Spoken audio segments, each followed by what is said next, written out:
Buenas tardes, bienvenidos un día más a Todo es Geopolítica, bienvenidos al programa en el que les contamos, repasamos y analizamos todo lo que está pasando en el tablero geopolítico con el foco puesto en Davos y sobre todo en Donald Trump, el presidente de Estados Unidos, que afirmaba que ninguna otra nación está en condiciones de asegurar Groenlandia. Solo Estados Unidos lanzaba un ultimátum a la OTAN, decía, si no responden, si no nos dan el ok, lo vamos a recordar. Así dinamitaba Trump la OTAN en Davos.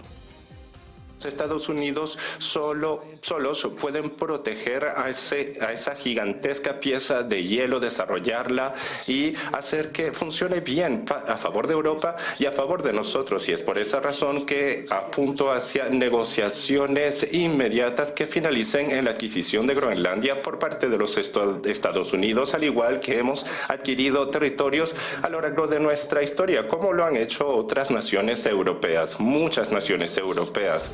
Un Donald Trump que tiene para todos, para la OTAN, para Europa, pero también para Irán. El presidente de Estados Unidos anunciaba que Irán sería borrado del mapa si Teherán orquestara su asesinato en respuesta a las amenazas de un alto oficial iraní. Decía Trump en una entrevista a News Nation: he dado órdenes muy claras. Si algo sucede, los borrarán de la faz de la tierra. Ese mismo día, el general iraní Abolfak Shekarchi había amenazado de muerte a Donald Trump. Se atacaba al ayatolá Ali Khamenei. Decían literalmente: Trump sabe que si ponen una mano sobre nuestro líder no se la cortaremos sin más, y eso no son solo palabras, es lo que apuntaba este oficial a los medios estatales.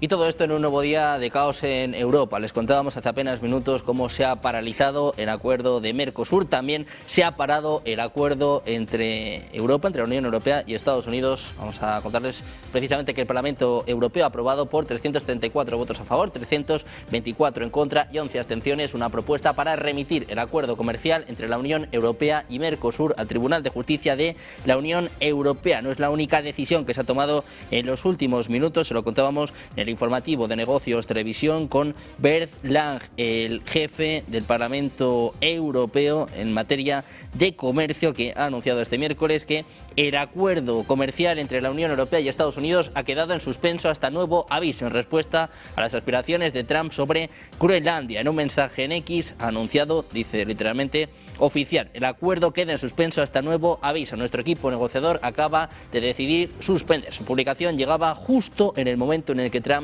se dirigía a la audiencia en Davos. Europa contraataca, al menos lo intenta. Pendientes de Europa, de Trump, de Davos y también de la situación en Oriente Medio, nosotros vamos ya con los expertos y hoy contamos con Adrián Celaya, presidente de EK Group. ¿Qué tal, Adrián? Muy buenas tardes. Hola, ¿qué tal? Encantado de estar con vosotros y con mis dos compañeros. Tenemos también a José Luis Orella, profesor titular de Historia Contemporánea en la Universidad CEU San Pablo. ¿Qué tal, José Luis? Muy buenas tardes. Muy bien, un placer estar con vosotros y, en efecto, con Adrián y con Paco. Pues precisamente, por último, vamos a presentar a Paco Arnau, analista internacional de redes y medios. ¿Qué tal, Paco? Muy buenas tardes. Buenas tardes, lo mismo digo. Encantado de estar contigo, Sergio, y con mis compañeros Adrián y José Luis. Bueno, pues un día en el que, para sorpresa de nadie, Trump vuelve a ser protagonista. Estábamos todos pendientes de Davos y, bueno, pues han podido escuchar durante la última hora y media esta retahíla, esta paliza de Trump a Europa, a los líderes europeos, sobre todo a Macron y a Carney, también a la propia OTAN, este ultimátum en torno a Groenlandia. Paco, si te parece, empezamos con esto. ¿Qué te ha parecido lo más destacado de este discurso de Trump en Davos? No he tenido oportunidad de escucharlo completamente, ¿no? Pero vamos, yo creo que se confirma algo que algunos pensamos desde hace tiempo, ¿no? Porque el foro de Davos no es otra cosa que un conciliábulo anual de lo que antes se llamaba globalización, la globalización capitalista, ¿no? Con destacados representantes de gobiernos, de empresas, y ahí se reunían, ¿no? Bueno, esto confirma de alguna forma lo que veníamos diciendo, ¿no? Que el proyecto este de globalización capitalista ha fracasado, o mejor dicho, China lo ha hecho fracasar, y que bueno, lo que está haciendo Trump es leerlo en la cartilla y decirles que, bueno, que hay que hacer borrón y cuenta nueva y pasar a un nuevo capítulo de la historia. Yo creo que ya no tratan tanto de reconstruir el orden mundial que está agonizando, si no ha muerto ya, sino, bueno, de salvar los papeles reestructurando de forma interna en las prioridades del bloque del capitalismo global, ¿no? Que es, bueno, lo que representa el foro de Davos, ¿no? Prácticamente, Estados Unidos, sus satélites europeos y algún otro, ¿no? La administración Trump ha reconocido, no así los líderes europeos, que han perdido la guerra contra Rusia que iniciaron en 2014 y ahora les tocaría reconocer la realidad, que es que han perdido la guerra económica y comercial que emprendieron contra China. El último episodio de esta guerra pues, fue la guerra arancelaria, ¿no? Enfocada contra China y contra la Unión Europea. Bueno, pues Estados Unidos ha perdido también la guerra arancelaria contra China. Pensaban hacer enfermar la economía china y, bueno, pues parece que China ni siquiera ha estornudado, ¿no? Mantiene sus niveles de producción y de exportaciones, a pesar de esas políticas de aranceles que planteaba Trump y que luego se desdijo, etcétera, ¿no? En fin, yo creo que este foro lo que se plantea por parte de Trump, de la administración Trump, en este foro es pasar a una nueva pantalla para sobrevivir, en una situación que yo calificaría de muy delicada, muy delicada no solo para el capitalismo global o la globalización capitalista, ese proyecto que ya digo que ha fracasado, sino también para Estados Unidos, porque claro, Trump se está sanchizando, parece que pone en primer plano el relato sobre la realidad, ¿no? Y la euforia por encima de los datos, ¿no? Lo que estamos viendo ahora mismo es que hay una decadencia económica de la economía estadounidense y no solo una decadencia económica y comercial, ¿no? En el plano externo, sino también a nivel interno una degradación a ojos vista de la sociedad estadounidense, ¿no? Bueno, que se puede calificar, que algunos pueden calificar incluso como de ambiente de preguerra civil, ¿no? Y una inestabilidad política y social, pues, galopante. Bueno, esto es más o menos lo que intenta explicar Trump a sus subordinados, iba a decir socios, no, a sus subordinados europeos y de otros países en el foro de Davos, pero parece que estos siguen en otro capítulo que ya ha pasado de la historia, ¿no? Que es pretender ganar a Rusia en el campo de batalla, en el teatro europeo, y pretender hacer frente a China cuando al final el proyecto de Estados Unidos para Europa es ahora mismo convertir a Europa no en unos socios económicos o comerciales como eran antes, sino en países periféricos y subalternos de la economía estadounidense y de los designios de Estados Unidos. Bueno, pues un Donald Trump que ha dibujado, ¿no?, sus líneas maestras de este primer año del segundo mandato en la Casa Blanca, bueno, con los ataques a Irán, a Venezuela, con esta Junta de Paz que quiere presentar mañana y que de alguna forma quiere terminar con las Naciones Unidas. José Luis, ¿qué te ha parecido lo más destacado de hoy en Davos, ¿no?, de este duro discurso contra Europa, pero también contra la OTAN? Bueno, un poco siguiendo esa misma línea, ¿no? O sea, nos estamos sorprendiendo, pero en realidad no deja de ser una visualización de la realidad que siempre ha existido, ¿no? Lo que pasa es que esta vez ha corrido el telón y descubrimos la verdad, porque la reunión de Davos no dejaba de ser una reunión de los grandes magnates y sus representantes o delegados en un ámbito europeo que representaban un poco sus intereses y no dejaban de forjar, de determinar poco un orden internacional que respondía claramente a esos intereses económicos o políticos de orden geoestratégico a nivel internacional de los Estados Unidos. La OTAN claramente siempre ha reflejado un poco ese papel. Otra cuestión es que en los contextos de la Guerra Fría, bueno, pues ayudaban más o menos pues a ocultar ciertos intereses personales, pero que ya casi podríamos decir desde 1999, con aquellos bombardeos inhumanos sobre Belgrado, bueno, aquello quedó ya claramente que, bueno, pues la OTAN está sirviendo a otro tipo de intereses y esos intereses responden claramente a los Estados Unidos. Los europeos estamos aquí, bueno, pues intentando justificar elementos un poco de ese ámbito. O sea que, en definitiva, lo que estamos viviendo en el presente es sencillamente se ha caído el telón, se ha caído la cortina y nos quedamos todos con esa triste realidad. Y el problema es que la clase política europea pues en realidad nunca ha sido muy representante de los votos de sus ciudadanos, aunque nosotros nos hayamos creído ello,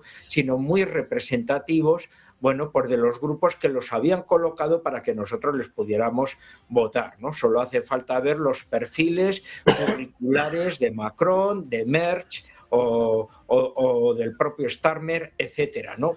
Precisamente políticos que han llegado donde han llegado, con unos arropamientos muy fuertes, pero que luego a la hora de gobernar no representan los intereses sociales de sus países, sino los representantes de estos lobbies esencialmente económicos, y de ahí luego su caída de prestigio y el que estén casi agotados y que en menos de un año pues ya están las encuestas casi pidiendo una demanda de cambio un poco de ese político, y ahí tenemos ya la crisis política, que en definitiva los partidos tradicionales de toda la vida son representativos y portavoces de intereses pues de estos grupos económicos de signo globalista, ¿no? Así que, en definitiva, lo que estamos viendo, bueno, pues es, como bien ha dicho Paco Arnau, un reordenamiento de ese orden internacional mediante el cual pues todo el mundo está previniendo, bueno, ese descenso del liderazgo de Estados Unidos, y Trump lo que está intentando es todo lo contrario, aprovechar las circunstancias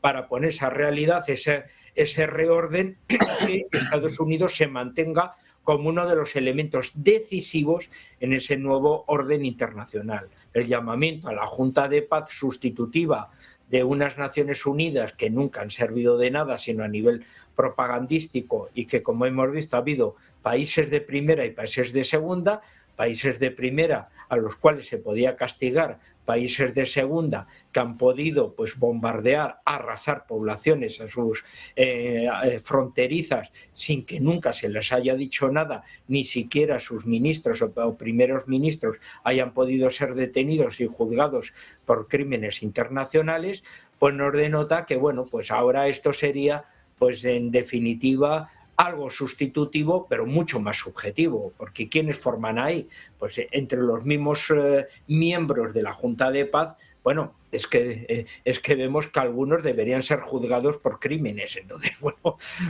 pues se queda un poco alguien pues con esa cierta hipocresía, ¿no? O sea, los países, al final, lo que estamos viendo, por resumir en una palabra, es que ha caído el telón y ha aparecido la realpolitik, ¿no? La realpolitik que creíamos enterrada ha vuelto a aparecer con toda su crudeza. Bueno, pues el foco puesto en Davos, en estos mensajes de Trump sobre Groenlandia, también sobre Islandia, por cierto, bueno, pues con este fallo, ¿no?, que ha tenido hoy el presidente de Estados Unidos, que se burlaba de Macron, que amenazaba a Carney, también a Europa, decía que hay ciertos lugares en Europa que son irreconocibles. Adrián, ¿qué es lo que más te ha llamado la atención de este discurso en Davos? Bueno, como era esperable, estamos en Davos en una escenificación de esa ruptura que se está produciendo en Occidente, esa ruptura y ese choque, ¿no? De lo que ha dicho Donald Trump, en los detalles no me ha parecido detectar por ahora nada nuevo con respecto a lo que había dicho en los días anteriores, sino una repetición de ese tono agresivo y de enfrentamiento, que nos pone, por ejemplo, en la pista de que detrás de, por ejemplo, del caso de Groenlandia, de esta voluntad de hacerse con Groenlandia, bueno, puede haber objetivos geopolíticos, estratégicos, puede haber objetivos de acceso a recursos minerales, pero por la forma, el modo en el que se está gestionando, pues tiene toda la pinta de ser una especie de estrategia para dinamitar la OTAN o dinamitar la relación transatlántica, ¿no? Una forma en la cual no se están ahorrando insultos, no se están ahorrando gestos despreciativos, ¿no? Bueno, probablemente estamos asistiendo a algo que se preveía, que es el comienzo de ese estallido, ¿no? Me ha parecido interesante también que junto a esta, o antes de esta intervención de Donald Trump, hemos tenido dos intervenciones como las de Carney, el primer ministro de Canadá, y el propio presidente del Foro Económico Mundial, del Foro de Davos, Larry Fink, que a la vez es el líder ejecutivo de BlackRock, los dos haciendo referencia a que el orden tradicional, el orden de estas últimas décadas, no nos sirve. Esto era, en el caso de Larry Fink, es un comentario que había hecho anteriormente en los últimos años. En el caso de Carney es un comentario interesante porque al final está habiendo un reconocimiento en general que efectivamente estamos al final de una época, al final de esa época que comienza con el final de la Guerra Fría, a comienzos de los 90, y Occidente se encuentra frente a dos movimientos sociales, económicos, políticos, enfrentados a la hora de tomar la decisión sobre qué hacer cara al futuro. Están los dos bloques enfrentados con el mundo emergente que está liderado por Rusia y por China, pero tenemos este estallido entre lo que han sido, digamos, los partidos tradicionales que han controlado Europa y Estados Unidos durante 30 años, estos que se llaman a sí mismos de izquierda a derecha, pero al final todos estaban sometidos a las estrategias de las multinacionales, de las grandes corporaciones, estas corporaciones que son, por cierto, las que controlan el foro de Davos. Esto es interesante recordarlo, ¿no? Son 1000 multinacionales las que controlan el foro económico mundial que organiza este foro de Davos, ¿no? Bueno, tenemos esa estrategia y tenemos la estrategia de ese otro sector de la élite liderado por Donald Trump, en el cual, pues de una u otra forma, también están participando los grupos nacionalistas conservadores, digamos, que están teniendo un peso creciente también en Europa, ¿no? Estamos asistiendo a este choque de trenes y yo creo que el foro de Davos está siendo la escenificación de ese choque de trenes. Están de alguna forma los dos sectores intentando repartirse el futuro, digamos, de lo que les queda después del enfrentamiento con los países emergentes, con Rusia y con China fundamentalmente. Bueno, pues pendientes de Rusia y de China y mirando a Davos, vamos a poner el foco en más declaraciones por parte de Donald Trump. No ha sido en Davos, no ha sido en Suiza, ha sido precisamente antes de partir hacia allí, hablando sobre la situación en Oriente Medio. Bueno, saben que la semana pasada estuvo a punto de atacar Irán. Parece que el ataque se canceló en el último minuto, en el último segundo, pero hoy, bueno, hemos visto de nuevo a Trump cargando contra Khamenei. El fin de semana, bueno, básicamente decía que Khamenei es un hombre enfermo y que había que quitarle del medio, y en las últimas horas amenaza con volar a Irán. Paco, Arnau, ¿cómo ves la situación en torno a Oriente Medio y sobre todo estas amenazas de Trump? Yo creo que más contundente que nunca. Bueno, esta última bravuconada de Trump contra Irán, bueno, yo creo que es una muestra también de debilidad, ¿no? Porque tanto el verano pasado como más recientemente lo que han intentado en Irán es un cambio de régimen y han fracasado en una y otra ocasión, ¿no? Y cuando habla de borrar a Irán del mapa y no sé qué tal, no es consciente de que un ataque masivo contra Irán significaría borrar a Israel del mapa, ¿eh? Porque Irán tiene capacidad para, bueno, ya vimos lo que pasó el verano pasado, ¿no? Lo del boom boom Tel Aviv, ¿no? Eso iba a ser una broma comparado con una ofensiva misilística por parte de Irán contra Israel, más viendo lo que está pasando en los últimos tiempos, últimos meses, ¿no? Que tanto China como Rusia están surtiendo de material militar a Irán para su defensa, ¿no? Y por otra parte, claro, llama la atención también el cinismo, ¿no? Por parte de los líderes occidentales. Me ha recordado esto de si me amenaza Irán, hombre, es usted el que ha amenazado a Irán, ¿no? E incluso con eliminar al dirigente máximo de la Revolución Islámica, Khamenei, ¿no? Y Irán lo que ha hecho es responder a esa amenaza, ¿no? Me ha recordado a algunos líderes europeos que y de la OTAN que plantearon una guerra preventiva como estrategia contra Rusia. Rusia respondió diciendo que, bueno, que si se da ese escenario están preparados para responder y para defenderse, y la prensa dominante en Occidente titulaba amenazas de Putin, ¿no? Amenazas de Putin, ¿no? Lo que ha hecho es responder a una amenaza previa, ¿no? Bueno, pues es el mismo caso, ¿no? La situación en Irán se les complica. El paso atrás que dieron, porque tenían planificado un ataque masivo contra Irán al calor de las movilizaciones, digamos, impulsadas en última instancia por la CIA y el Mossad, es que fracasaron. esas movilizaciones y que por tanto no podían lanzar un ataque masivo contra Irán que supusiera una respuesta también masiva de Irán contra Israel y contra las instalaciones militares estadounidenses en la zona. No olvidemos que están a tiro de Irán también bases americanas del Golfo Pérsico, como la gran base aérea de Qatar, que ya fue atacada por Irán el verano pasado, por cierto, ¿no?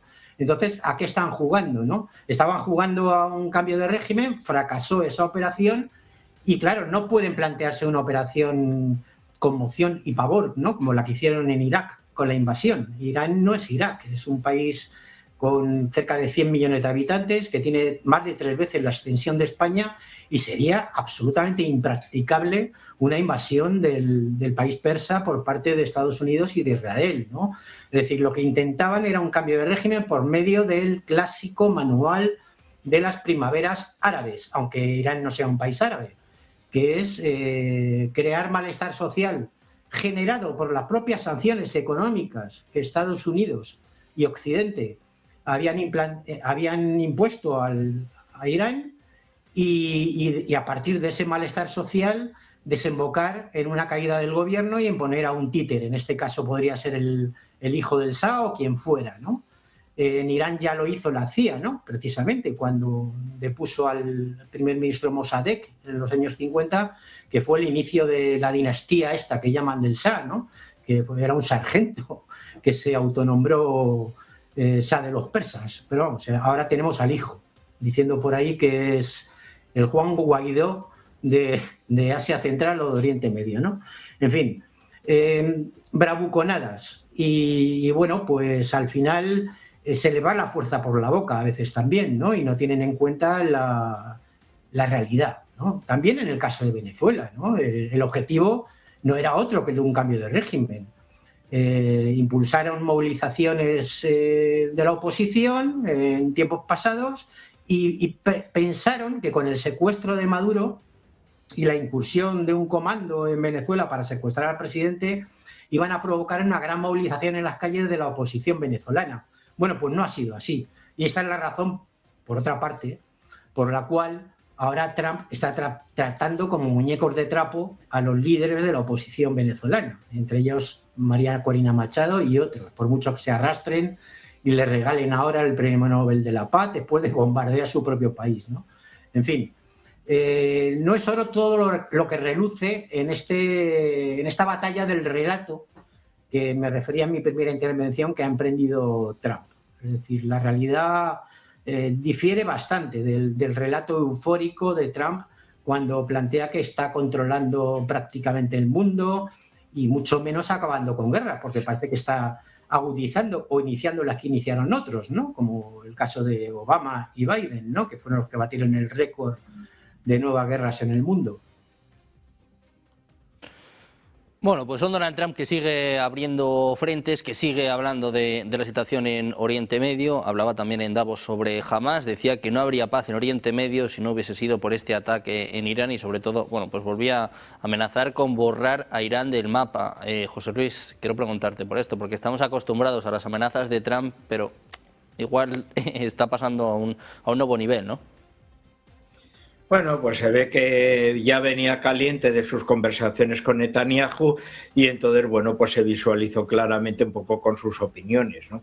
O en ese aspecto. O sea, Irán es el que tiene todas las tarjetas de odio por parte de Trump. Curiosamente, hace unos días había hablado incluso favorablemente sobre el general Soleimani, a quien mandó a asesinar en un golpe terrorista de comando, acusándolo de decir, bueno, es que era un hombre de unas grandes cualidades, era un hombre fuerte, se le admiraba por eso, pero debido a las grandes operaciones que desarrollaba en contra de los intereses americanos en muchos sitios y el ser un hombre determinante en el uso de los PROSIT en el Próximo Oriente, pues hubo que eliminarlo y se quedó tan pancho reconociendo, bueno, pues un poco ese papel, ¿no? Y ahora pues te viene un poco en ese ámbito. Esto también pues hay que recordar, bueno, pues el papel de Irán como potencia a nivel regional y como a los demás, pues claro, un Israel que quiere ser el elemento determinante de la región para sus propios intereses del proyecto de Gran Israel y luego también las potencias suníes que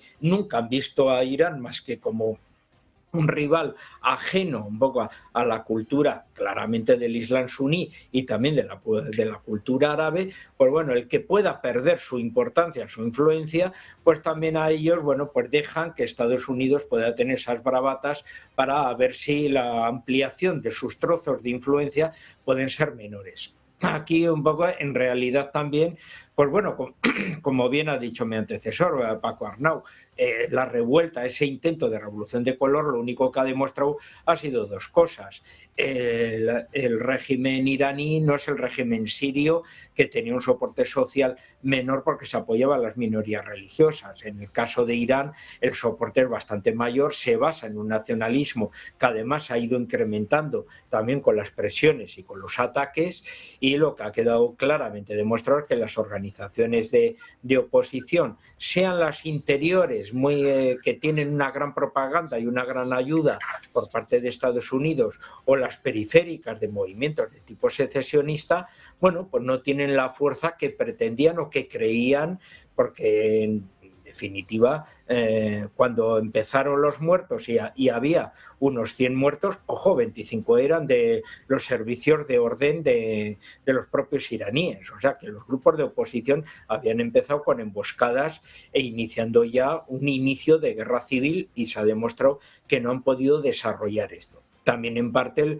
los iraníes desde hace tiempo lo estaban previniendo. O sea, la elección de un presidente de la República, de la parte, podríamos denominar, laica del régimen, que forme parte de la comunidad azerí del propio Irán, ojo, eso también tiene una gran relevancia en todo este aspecto.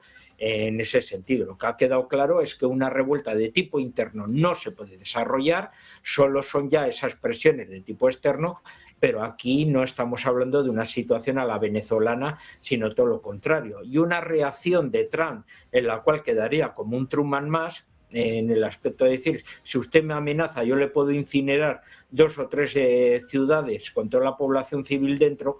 Pues hombre, no sé yo si es la imagen que pretende dar Estados Unidos como gran arsenal de la libertad y de las democracias en este aspecto, porque de momento lo único que ha incinerado ciudades con población civil e inocente, pues ha sido precisamente Estados Unidos. Entonces, ahí lo dejo.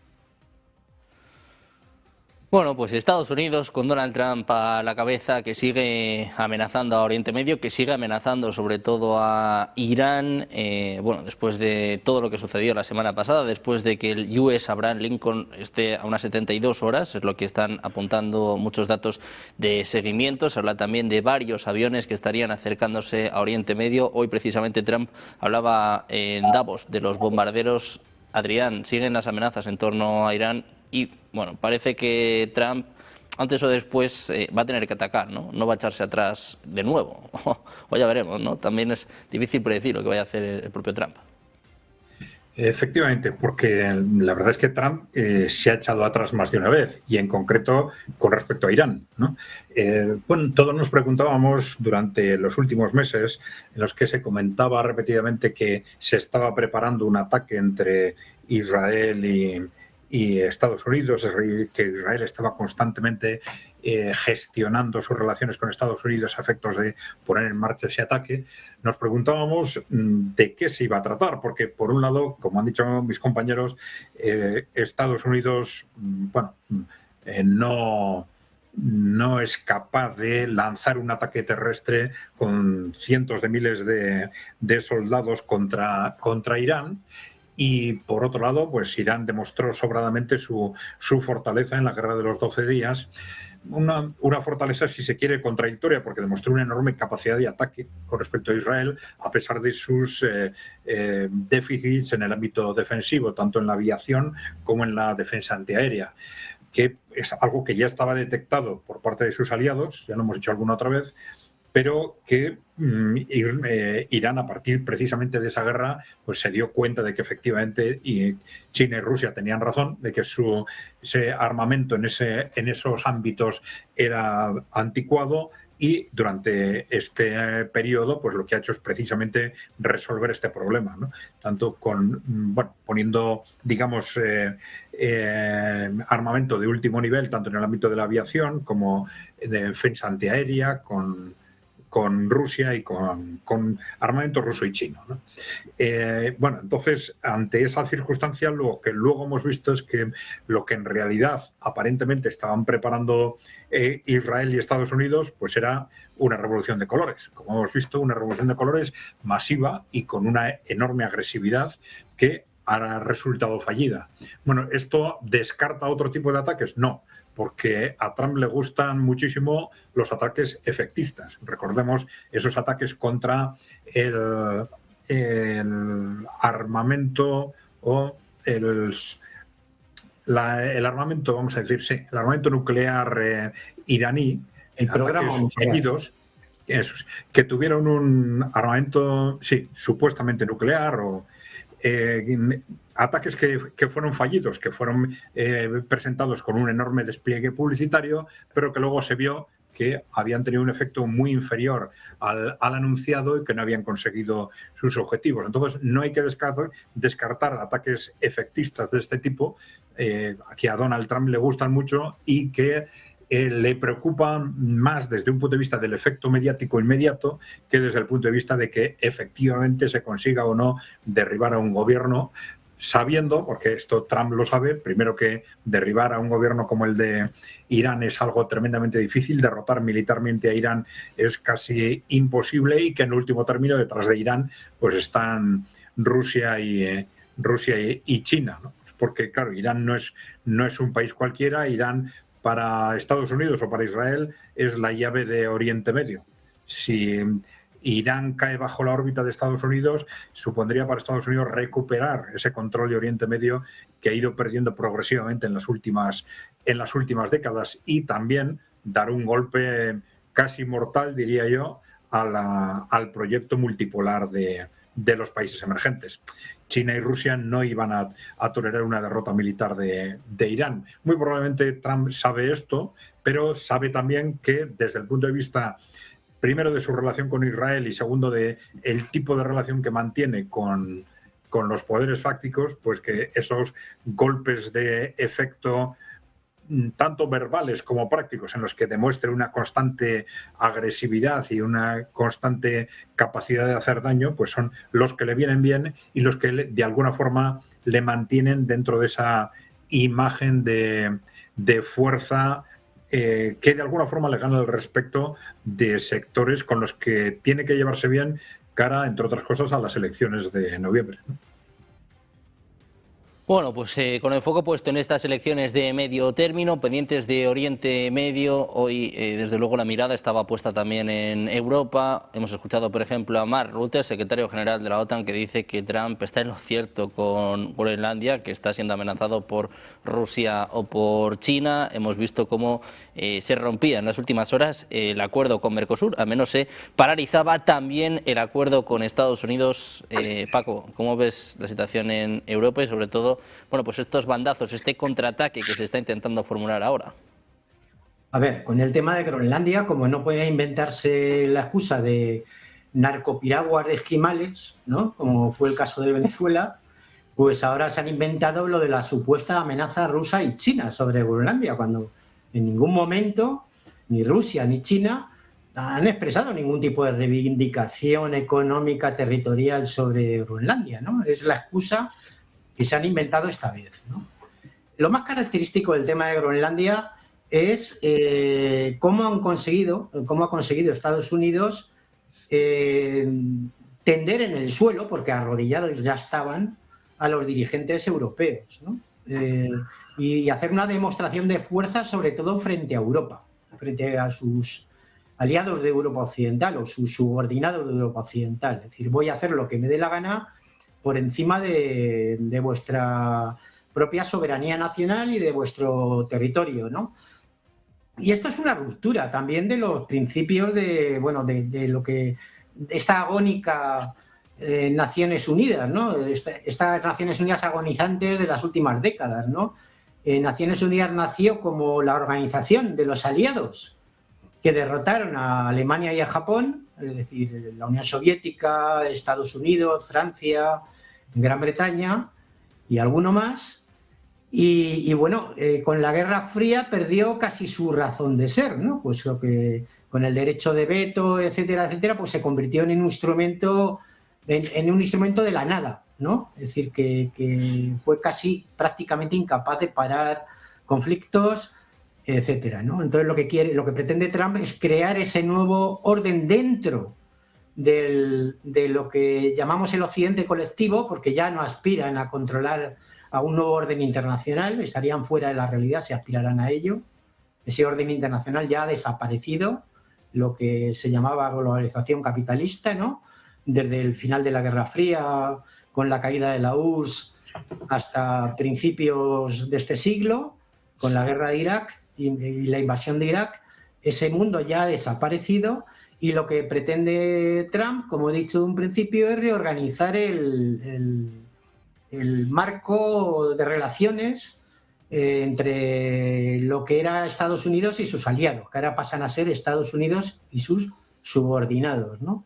Y luego, con el tema de Irán, bueno, se han dicho cosas interesantes, ¿no? Yo quiero incidir también en el hecho de que Irán no es solamente una obsesión de Trump. Irán es una obsesión de las administraciones de Estados Unidos desde Carter, es decir, desde finales de los 70 y principios de los 80, ¿no? Derribar a Irán ha sido y es la obsesión de todas y cada una de las administraciones de Estados Unidos. ¿Por qué? Porque Irán no es solamente un país de Oriente Medio, no. Es un país que está justo entre Oriente Medio y Asia Central. Y además, Irán ha sido un tapón también para la expansión de la política de Occidente en la zona. No olvidemos que el principal obstáculo que ha tenido el desarrollo de los movimientos salafistas de suníes es Irán, declarado enemigo de todos estos movimientos y viceversa, ¿no? Es decir, que bueno, Irán es una baza fundamental pero claro, no cuentan con que Irán está dentro del espacio euroasiático y, por tanto, quien manda actualmente en el espacio euroasiático son dos potencias llamadas Rusia y China, no es Estados Unidos. Y luego está otro factor que no se ha hablado de él, ¿no? Cuando Estados Unidos al final se echó atrás, no por falta de presiones de Israel ha ligado su existencia a un estado de guerra permanente y a incendiar toda la región. Si al final Estados Unidos decidió echarse atrás en el ataque a Irán, ha sido también porque ha habido presiones por parte de las monarquías suníes, las petromonarquías del Golfo, ¿no? Que, bueno, les han venido a decir qué es lo que pretendéis, ¿no? Incendiar toda la región y cortar el comercio de crudo de nuestros países. Porque, claro, no olvidemos también que Irán también puede cerrar el estrecho de Hormuz, lo cual eso supondría un gravísimo problema para Europa y para Estados Unidos también, ¿no? En fin, empezamos con el foro de Davos, que era esta reunión de magnates y sus lacayos, gobernantes de Europa Occidental, y bueno, estamos viendo como al final todos estos desarrollos de una reordenación del espacio euroatlántico pues tiene muchas piedras en el camino. Una de ellas es una piedra en el zapato llamada Irán y otra de ellas es también lo que estamos viendo en Europa, ¿no? Que al final las movilizaciones sociales empiezan a asomar la cabeza y que las movilizaciones obreras y de sectores como el ganadero y el agrícola en Europa están dando resultados, ¿no? Como por ejemplo ahora ese paso atrás de la Unión Europea por la votación del Parlamento Europeo con respecto al acuerdo con Mercosur, ¿no? Pues el foco puesto en Europa, mirando a Davos. Vamos a escuchar enseguida a Javier Milei. Muchísimas gracias a los tres por estar con nosotros. Adrián, Paco, José Luis, muchas gracias por estar un día más por aquí. Un placer. Muy buena tarde. Gracias a vosotros.